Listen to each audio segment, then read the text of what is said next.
Hey friends, Mark Holmes here, and as always, thank you guys for watching, commenting, and subscribing to the Joe Boo Sports Report. Without you guys, this doesn't work. You know, it's amazing because, see, I try and keep up with everything that's going on with Cowboys. You know, I've got Bleacher Report, I got 12 Up, I got NFL Media that I'm a member of, I've got, NFL.com, I've got Yardbarker, and I've got a lot of you guys. So instantly when things happen, my phone, I even have ESPN, starts clicking off and things like that. The amazing thing is people will come to me and they'll say, who are your sources? Where'd you get that from? Some of the stuff I get from there. And believe it or not, I do know some people. I do, I know it's crazy to have the thought that maybe, just maybe, I may actually know some people that are involved with football. And it's all good. So from time to time, I'll go ahead and text and talk to some of my people and things like that. And I know you guys are like, yeah, you're full of crap, but that's fine. That's cool. It's okay if you don't believe me. But generally speaking, the sources for a lot of stuff are the same sources. Nobody is literally at 32 headquarters at the same time. Case in point, I'll give you a great example how Mike Farello years ago set off a firestorm. He said on the radio, on the fan, that there might be a video of Dez Bryant that's 10 times worse than the Ray Rice one. Then Adam Schefter was asked about it. And Adam Schefter, of course, said, well, we've been doing a lot of research on that, and there may be one. And then all of a sudden, everybody started going crazy looking for this tape. And it all went back to that one guy. Think about this.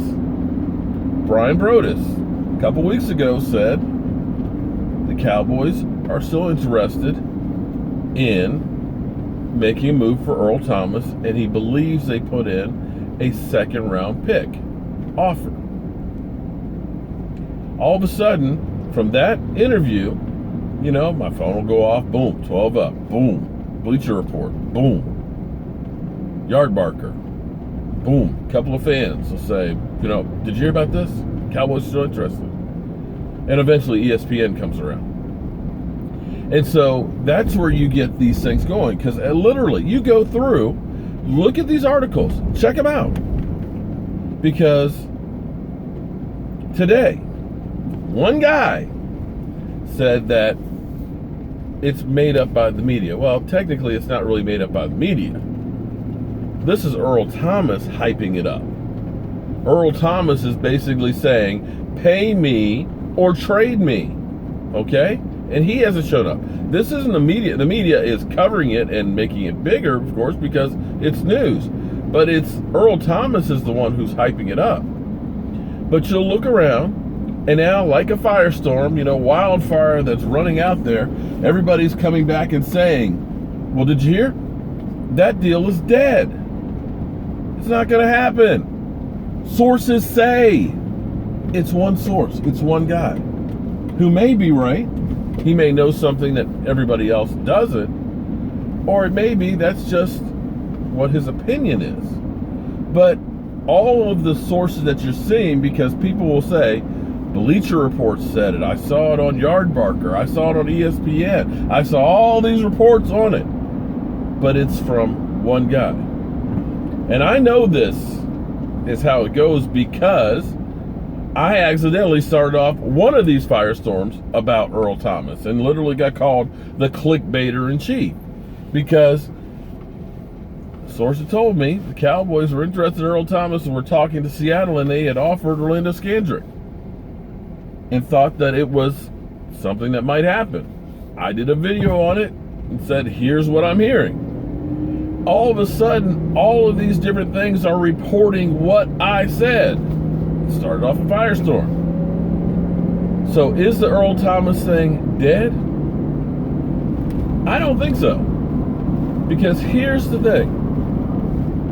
You don't know if Seattle talked to that reporter.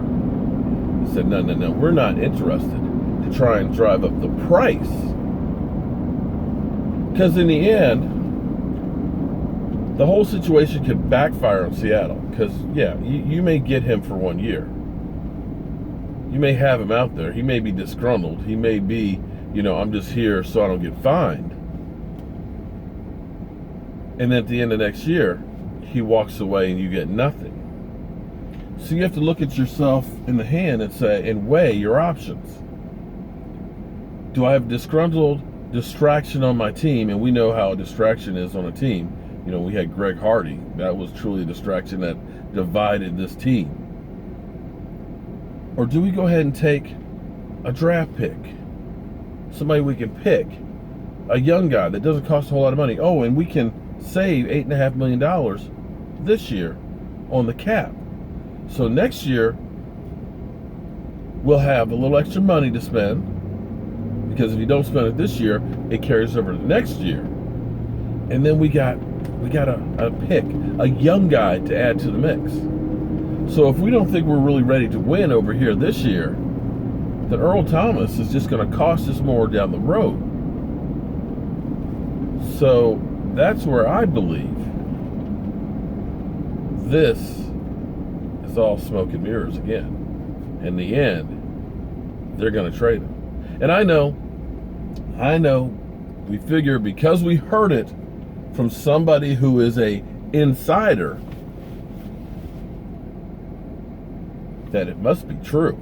They don't ever get anything wrong. Just like the Dez Bryant situation. They all knew he was staying, didn't